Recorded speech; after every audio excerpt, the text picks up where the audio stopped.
Welcome to the Passive House podcast, brought to you by Passive House Accelerator, a catalyst for zero carbon building. For news, inspiration, and connections from all flavours of Passive House, check out passivehouseaccelerator.com. Sign up to receive regular updates about events, get your questions answered, and contribute to the community dialogue. There's loads of free information for experienced professionals and people just starting out on their Passive House journey. We hope to see you at one of our weekly Passive House Accelerator live webinars.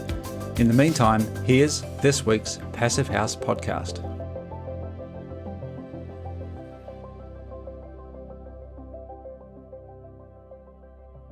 Welcome back to the Passive House podcast. I'm Matthew Cutler-Welsh, coming to you from Tamaki Makaurau, Auckland in New Zealand, and I'm joined this week by Zach Semke. How you going, Zach? I'm well. Happy New Year. Happy New Year. Yes, this is our first episode of 2025, so excited for a great year, and this is a great way to jump into it. We've also got Jay Fox with us today. How you doing, Jay? I am fantastic. Very excited for a new year, a new slate. All good things ahead. Oh, yeah. Hopefully on the way up. Yeah. Things looking good. Great interview to get underway this year. We're going over to Germany to hear about an amazing Passive House project, which is a museum, and that has some special requirements, and diving into a lot of great detail in there. I learned a lot and took lots of notes in this one. So really excited to get into that. But before we do, we've got a few people to thank, Zach. Indeed. So a big thank you to our stakeholder partner, NYSERDA, the New York State Energy Research and Development Authority. Thank you too to our founding sponsors, 475 High Performance Building Supply, Ingui Architecture, Partel, Rockwell North America, and Zola Windows. And thanks to our champion sponsors, Bewizo, Icon Windows and Doors, Intelligent Membranes, and Source 2050. And a brand new champion sponsor we're really excited to announce, Facro, who creates high-performance skylights and roof windows. So welcome to Facro, to the Passive House Accelerator. And we're grateful for the support of Facro and all of our sponsors. That seems topical because skylights come into this conversation. I don't think it was one of theirs, unfortunately, but I don't think that they had a lot of off-the-shelf components in this building, Jay. It seemed like some pretty bespoke specialist design all around. What are we talking about? Just give us a quick overview of the project and who you're talking to. It is the House of Bavarian History in Regensburg, which is obviously in Bavaria. And it's a really cool project. It's right on the Danube. It's right downtown, and central to the city. And as we discuss it, it's one of the goals was to really bring it into the community and not have it stand out as just this new structure. And that was one of the goals of the architecture firm. It's a very, very interesting project. Yeah, and the Danube plays a little role in there as well, which is interesting. And now Raphael, he's been on the accelerator previously, and as you know, his prior experience has been involved in one of the first Passive House hospitals to be certified. So some really great experience there, and get into that. So let's jump into it. This is your chat, Jay, with Raphael Vibert from Herz Lang.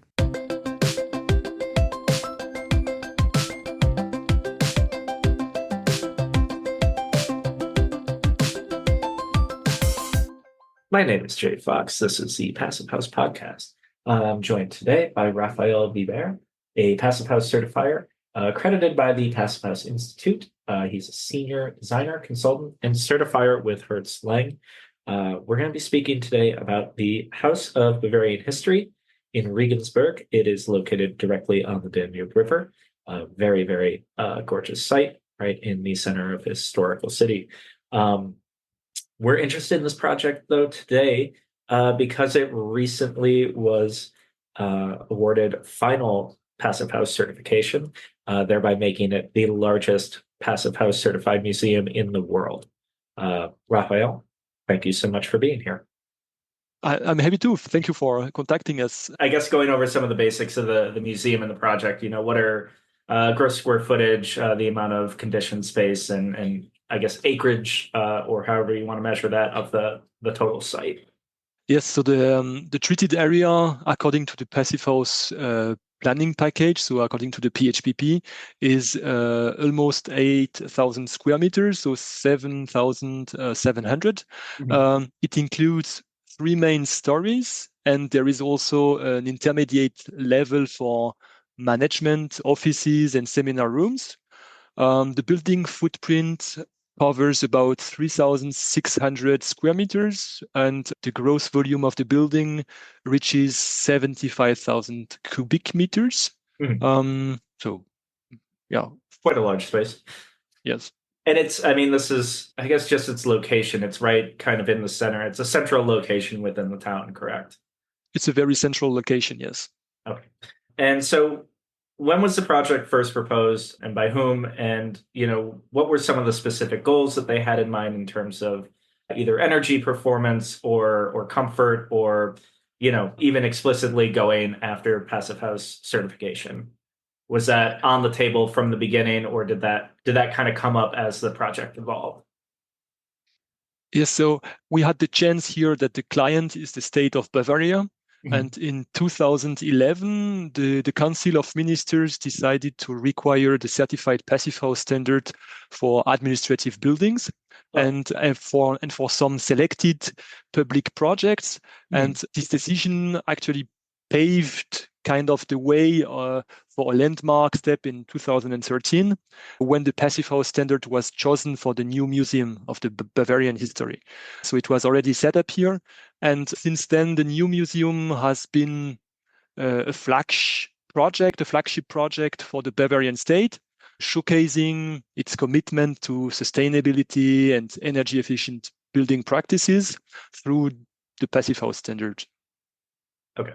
And so what was, I guess, once they agreed to do this project, what was kind of the construction timeline? When did design begin, and when did you finally get final certification? Yeah, so it was a long project process. The construction has started after about 3 years of architectural competition and design. And the museum opened its doors in 2013. So it began in 2013 and opened its door in 2019. So 6 years between design and completion.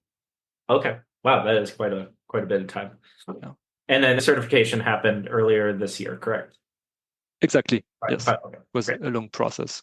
Yeah. And so do you know where some of these, this is the House of Bavarian Culture. There's all these wonderful artifacts from the region, and were they stored in a central location prior to this museum being constructed, or were they kind of spread out throughout the region? Actually, more the second option you mentioned. Some of the most valuable artifacts came from public institutions, such as the big monumental tapestry from the old plenary hall of the Bavarian Parliament. However, the majority of the artifacts have been collected since 2012, thanks to contribution of private citizens. So most of them have not been exposed before or exhibited before. Oh, that's really cool. And I probably should have looked this up on the website, so that's my mistake. But what are some of the artifacts that are actually there? Is it mostly paintings and tapestries and sculpture, or is it just kind of everything from the rich history of it? Mostly they are actually artifacts from the daily lives of citizens during that period of time. Bavaria is an industrial powerhouse in Germany, so it is more about showing the evolution to this powerful status, more than showing artworks from Bavarian artists. So it is really more social. There is more a focus on social, on the daily lives, and in industrial evolution of Bavaria. That's cool. So does it, or economic evolution? So does it follow kind of like the birth of a cottage industry and then as it evolves from kind of into mass production through, I guess it'd be probably the 18th century up through the 20th century. Is that kind of the focus then? Yes, and also, all products, Bavarian products, which how they have been exported, like beer and so on, with Oktoberfest, that kind of stuff. There is the whole cultural part of it, which is described and documented in the museum. I guess moving on, focusing with the construction of the project, who were some of the firms or institutions who were involved with the construction? So I don't remember all of them, but of course the city of Regensburg itself played a significant role in the project. The architectural competition was won by the well-known architect Werner Traxler Richter, or in German, and this architect was actually has also contributed to the design of the world's first passive house hospital in Frankfurt. So this is the project we have previously discussed together in your podcast. Mm-hmm. And of course, many designers and companies which have carried out the execution on site, but I think it doesn't make sense to mention them all, and I cannot remember it. Okay, no problem. And so when did Herz Lang join the team, and I guess what specific role did you play? So this project was actually here showing best practices for the passive house, because we have been involved in the project since the beginning of the schematic design phase in 2013. And this is always, so to involve the passive house designer at such an early stage is always a very important point to not only make sure that the passive house standard will be reached at the end, but also that it will be reached with the highest possible cost efficiency, because the later we come, the more it costs if we have modifications to make and so on. Yeah, absolutely. I think that's one of the, since I joined on in 2019, well, it has been 5 years. I think that's one of the tips that I hear time and time again, is that get your team together as early as possible and make sure you know that you're going to aim for passive house from the beginning. Exactly. And clearly define the goal also, yeah. Yes. And so I guess going into some of the more technical elements of the building, or at least, getting into the design, how did the shape of the property influence the massing or the final orientation that the building ultimately took on? That specific question, I guess the architect will certainly like to answer that himself. But I can give it a try just based on what I know and what I have heard.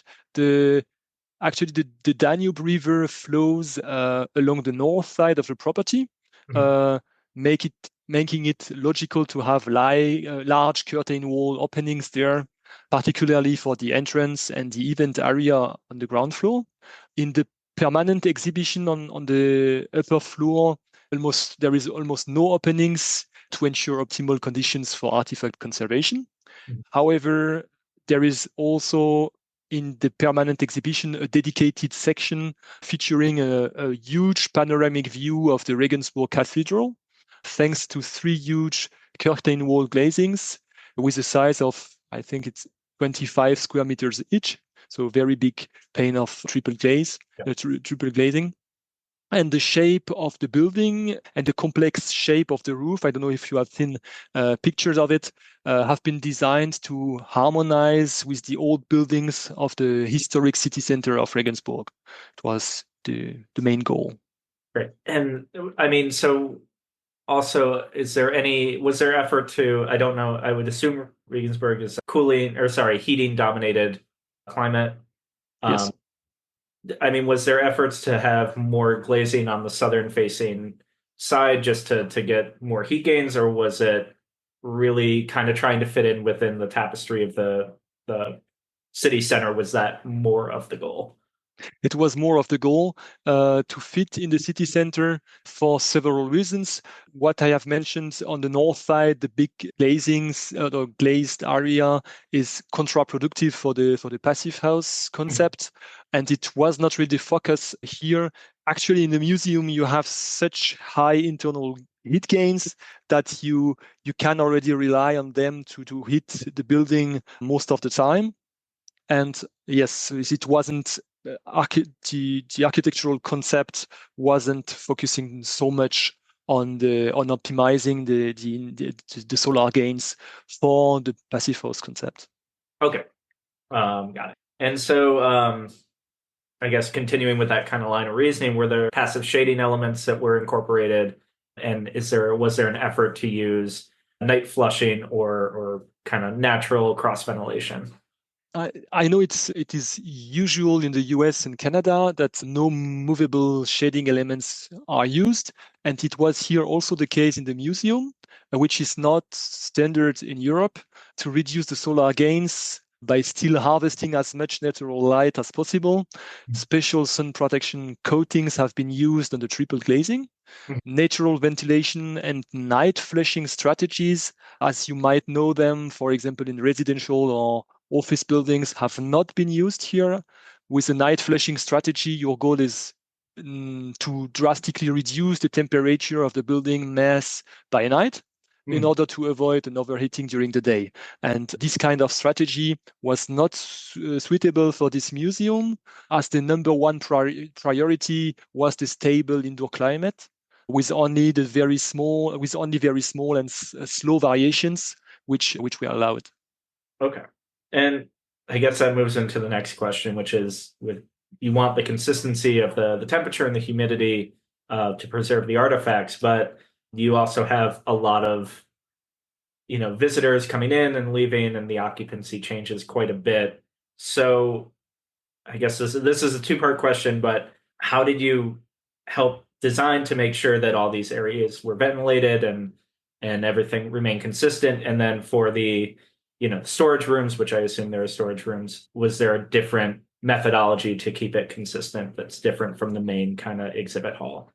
So, of course, there are significant differences between the zones of the museums. There is no storage rooms here. They are in another building, not far away from the museum. Of course, there are other zones with seminar rooms, with a restaurant, and so on. And of course, there are here big differences. And besides the PHPP calculation, the concept of the thermal envelope and the mechanical systems have been validated and optimized with a very accurate dynamic simulation of the whole building. I was actually at that time in charge of the simulation, and we have to use the software IES Virtual Environment. I don't know if you know it, to carry out the simulation. Okay. And a specific climate corridor was contractually defined for some of the main loaned artifacts, so we had to guarantee it. For example, in the permanent exhibitions, we had to guarantee a temperature corridor of 19 degrees plus minus 1 Kelvin in winter, and 24 degrees plus minus 1 Kelvin in summer.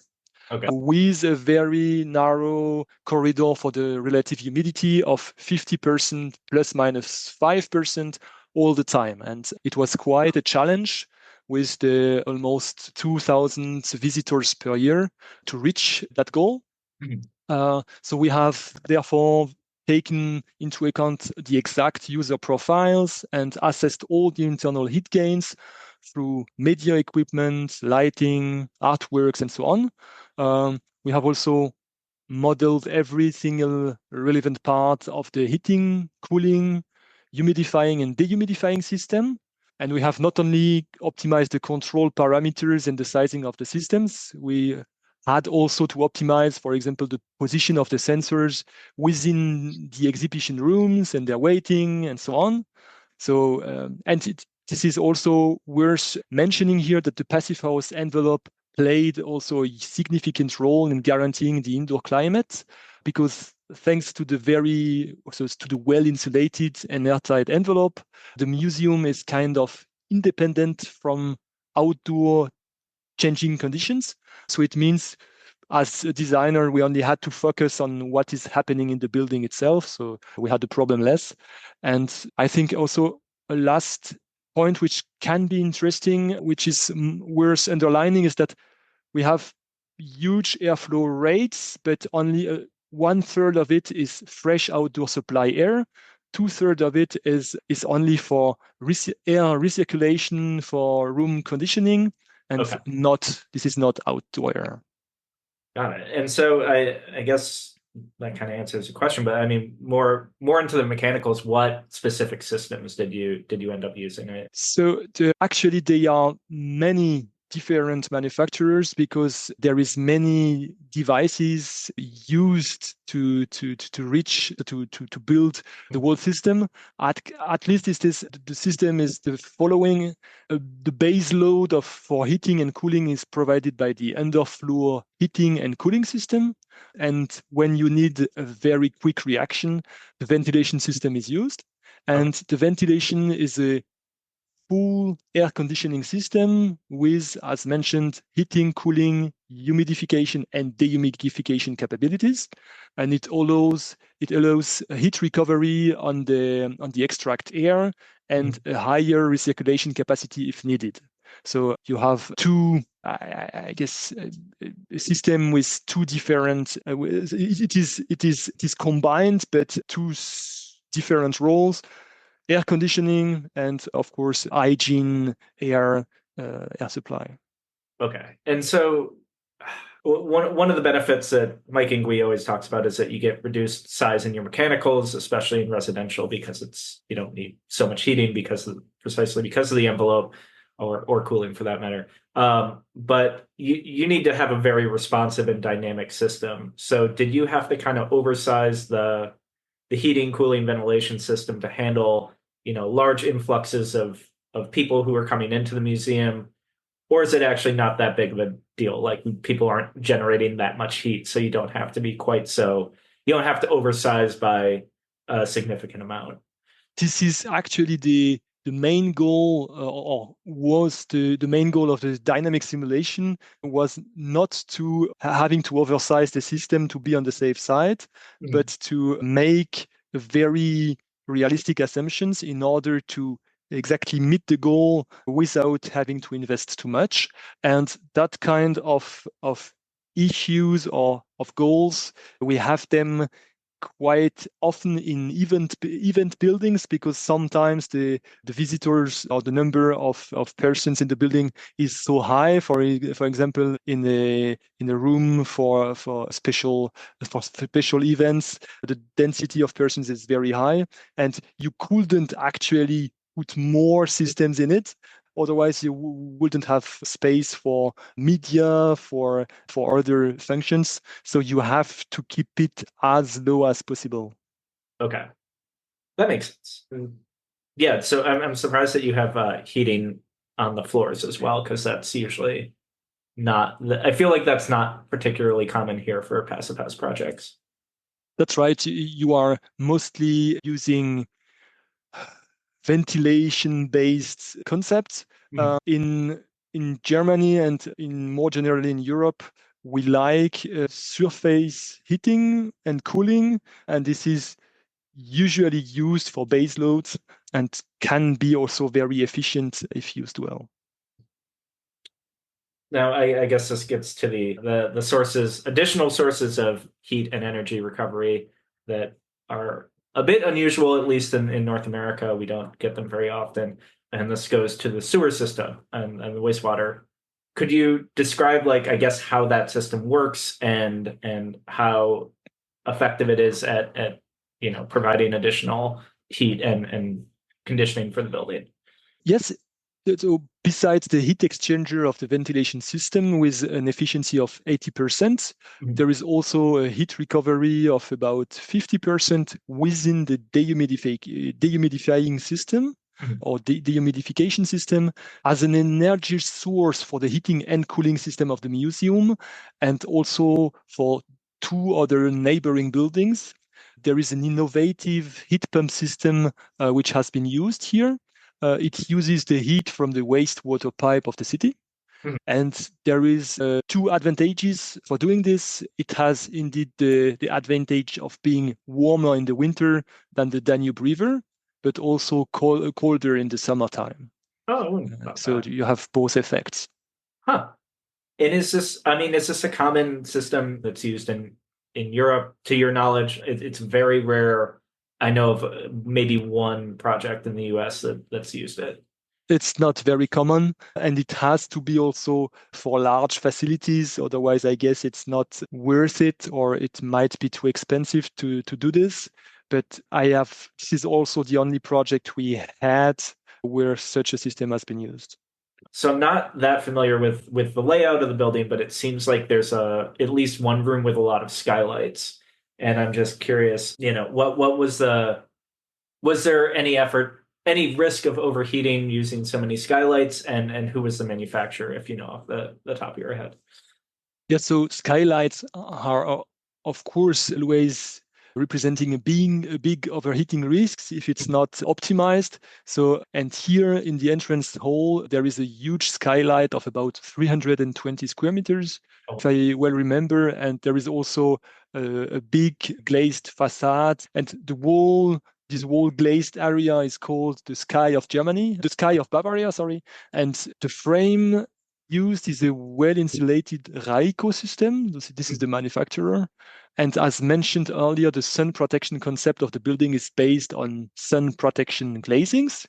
Okay. So for the skylights, because of the size and the orientation, a G value of only 10% has been used to keep the cooling demand as low as possible. This is a very low value.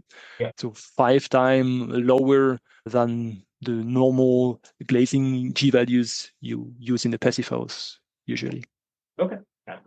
And then I guess just the last question for the sake of somebody who is going to design a passive house museum in the future, what recommendations would you give them, just in general tips to help with the modeling of a passive house museum? First, give us a call.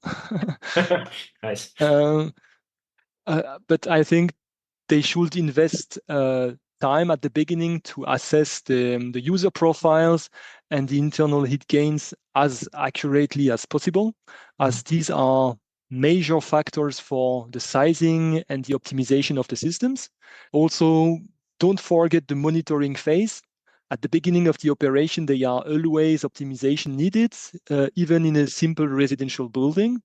But in a museum, because of the high complexity and diversity of the systems, troubleshooting and optimization of the control systems requires even more attention and time. And in case of the Museum of Bavarian History, with the help of the calculated value of the PHPP on one side and of the dynamic simulation on the other side, we were able, in the time period of 3 years, of reducing the monthly cost by 16,000 euros compared to the first year after opening. So it was quite significant, even if it was already optimized a lot. And please also, in that kind of building, have more faith in the passive house envelope than in the mechanical systems, because we had with this museum and again that kind of experience after the opening of the museum. The electricity consumption was far higher than expected, and they were also indoor climate instability, or at least compared to what was required. So, and it first led to an easy critique of the passive house envelope. Oh, we did the wrong design, or we have forgot something in the assumptions, or whatever. And actually, the monitoring and the optimization we have made on the project then shown that the mechanical systems were not running right, and actually even fighting each other.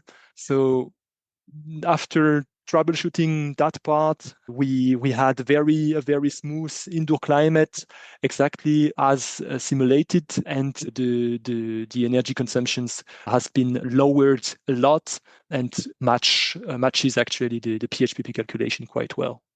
Wow. So, and again, I apologize if you don't have this number handy, but compared to, so let's say, a conventionally built or a code built museum from, let's say, 2005, because this would be before the ordinance went in effect in 2011 that all public buildings had to be passive. What is the comparison to a conventionally built to a passive house in terms of energy consumption? The museum has taken part in a research project comparing existing museums as well as new ones. I think they were more than 100 museum buildings or museum-related buildings in that research project, and we are actually on place number 4 for the consumption. On the building being better are actually unheated storage buildings. Yes, so it is quite good, and it's going up until I have the diagram here, up to 1,000 kilowatt hours per square meter a year is the maximum you have here, and the average is at about, so the median seems to be 350 or 380 kilowatt hours per square meter a year. So this is quite a lot compared to our museum with about 50 kilowatt hours in square meter in year. Wow. This is the whole range has been compared, but it gives at least a good indicator to know what optimization potential you have with not only a new museum, but also implementing the Passive House standard. All right. Well, thank you so much for taking the time to talk to me. Thanks. It was nice meeting you, Jay. Yeah, nice to meet you as Bye-bye. well. Hopefully I make it to Europe one day and can come to a Passive House conference and we can meet in person. Yep, gladly. All right, great. Bye-bye. Bye.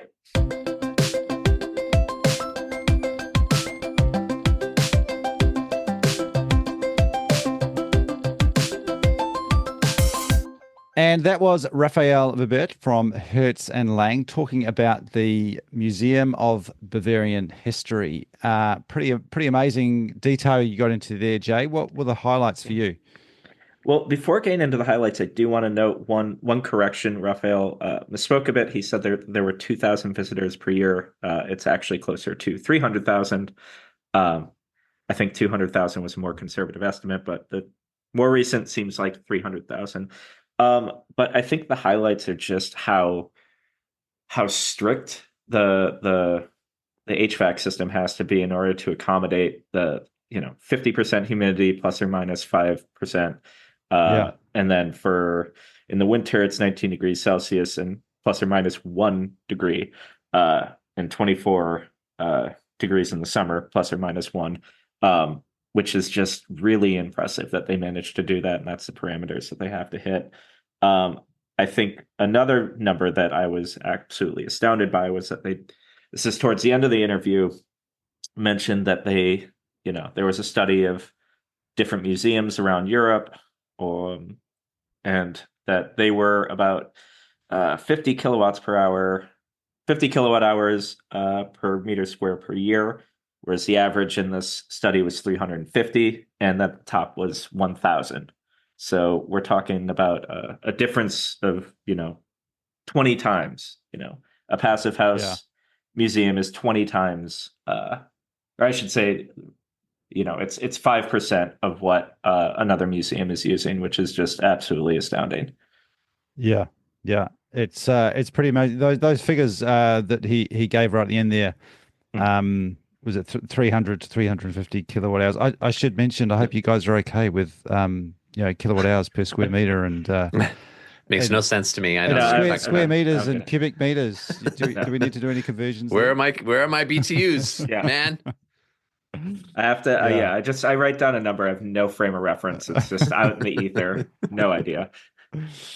Yeah, it's a really impressive result, and I read a little bit more about the energy modeling, and I realized that the emphasis on dynamic modeling using the software IES is significant, because there is this difference in Passive House, particularly when it like homes, a normal standalone family home would use PHPP or maybe Fierce, but PHPP is not a dynamic software, but it's very, very good at what it does.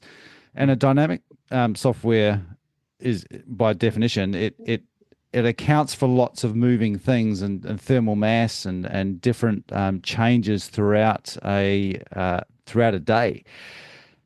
Which is really, really complex, and that is obviously necessary when you've got a really complex building like this that has to stay really, really tight within those criteria that you mentioned, Jay. But you've got up to 1,600 people visiting a day, and each person is producing heat and producing moisture and putting all these additional loads, and then you've got the sun doing weird things on glass and then heating up all this concrete, and so that's the value of dynamic software. But quite often a project would use a particular modeling tool, and that would be it. So what makes this quite special is the fact that you've got a bunch of experienced dynamic modelers using IES who sound like they hadn't had much Passive House experience in the past.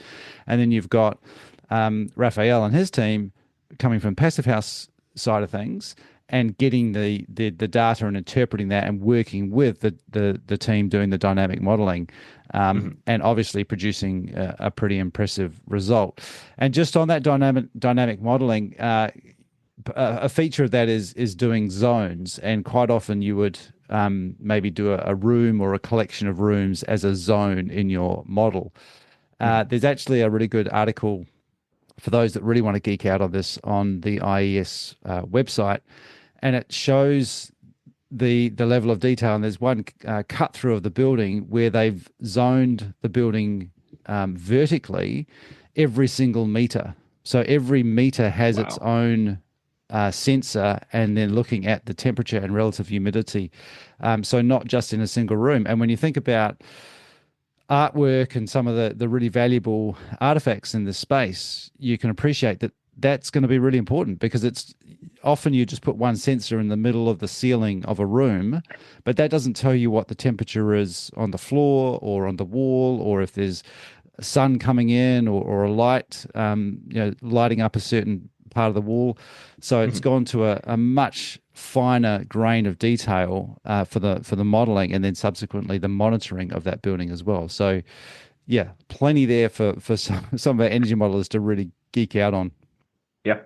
And I think a number that stood out to me was that, they initially opened up and everything seemed to be running relatively smoothly, but they realized that some of these systems were fighting each other. And when they further optimized it over the course of a couple months, or I forget if it was months or years, but they ended up with 16,000 euros in savings just by further optimizing the system, which is, again, a great thing. I think that's just more evidence of why institutions should be, looking at Passive House, because ultimately you're going to save a lot of money. It also highlights again the inadequacy of the title Passive House, because as I was listening, I had this image of not just one, but probably a team of people running around tweaking things and managing this building. And sure, the envelope is amazing, and it does to an extent look after itself, but there's so much going on in here. And I've been responsible for buildings where I've had to sort of look after ventilation and I get a few complaints from people because they're too hot or too cold, but I cannot imagine that the team of people required to be tweaking this building, especially in the first few years of operating, as they're sort of getting things working properly and fine tuning it. Yeah. Well, and commissioning, I mean, it drove home how incredibly important commissioning is as well for the mechanical systems. I also was really taken or blown away, I guess, by the tight tolerances necessary around temperature and humidity control. And so, from a Passive House person's perspective, that is, it's much more strict in terms of the ranges they're talking about than any typical Passive House requires. And on the flip side of the coin, it's the Passive House envelope that was so critical to helping achieve those kinds of tolerances, because it, as Raphael highlighted, the envelope isolates the interior from the outside environment, and allows for that kind of plus or minus 1 degree Kelvin range.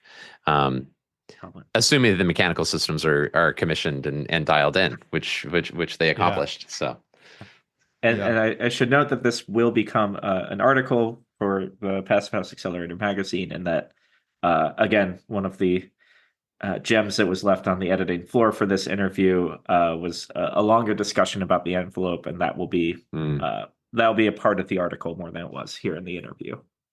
Nice. And meanwhile, if you Google House of Bavarian History and go to the image search tab, you'll see all sorts of great images I've just done that. Oh exactly. yeah. I mean, so you can see the relationship of the building to the Danube, how it's right next to the core, the center square essentially with the church there, and the glazing that is discussed, and you can see that, and also the complexity of the kind of geometric forms of the really unique roof line. It's a really cool building. Yeah, I wanted to highlight that it doesn't appear like a lot of architecture has been compromised in the pursuit of Passive House. I'm sure there were compromises made, and I thought it was a really interesting point about the part of the success in Raphael's mind was the fact that he was involved right from the start, and getting you often hear about that ideal situation, and it sometimes doesn't get implemented. So to hear that the Passive House team were involved right at the beginning, I think is that you can see the results of that. But this smashes any preconceptions of passive houses having small windows, because that is one big. Well, there's two really big windows on the front facade, and then that huge skylight, which if you're sitting down designing the optimum passive house, you'd probably not include that amount of roof just being glass. Yeah. Well, they had to open up and do the sky of Bavaria. Yeah. So cool. Yeah. So much more in there. Is any other final tips? I hope people can definitely go and check out some of those images and some of the articles and other information. It's a pretty amazing building, and I'm looking forward to a bit of a field trip to Bavaria, Zach. Yeah, me too. Yeah, me too. I want to get my hands on one of those vintage BMW scooter buggy thingies. Those are pretty sweet looking. Yeah. Yeah, I'm not sure how fast you want to go around the corner in one of those, but if you want to see what we're talking about, head on over to have a look at the article. Awesome. Hey, thank you, Jay. That was amazing. Awesome. Yeah, absolutely. And another thing I'm very excited about, again, will be a bit more in the article, will be they actually use the wastewater and harvesting the heat and the energy from the wastewater, which is very cool. It's surprising that it's it's warmer than the Danube in the winter. That makes sense to me, but cooler in the summer was a surprise. Yeah, being both a heat source and a cooling source, and utilizing the magic of a heat pump with a local, a nearby source that's very, very cool.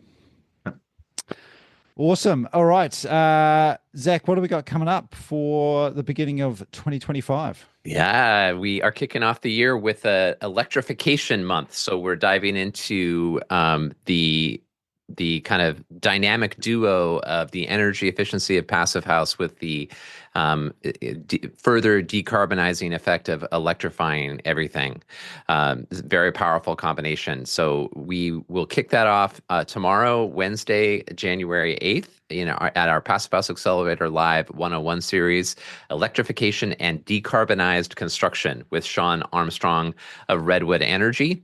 And then we'll be exploring this theme throughout the month on Passive House Accelerator Live, and also on a special Reimagine Buildings Electrification Conference on Friday, January 24th. So please mark your calendars and register for that conference. You can also get complimentary access to the conference if you are a member of the Reimagine Buildings Collective.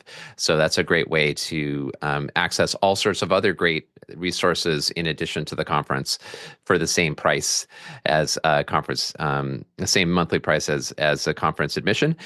Also, if you do that, then we're doing a bunch bunch of Ask Me Anythings with experts in residence at the collective every Tuesday and Friday at noon Eastern, and we'll be talking. We just had one today with Galen Stengel. We'll be joined by Lois Arena and Ed May and many other great folks. So lots to take in, both at the Passive House Accelerator and our community, the Reimagine Buildings Collective. Awesome.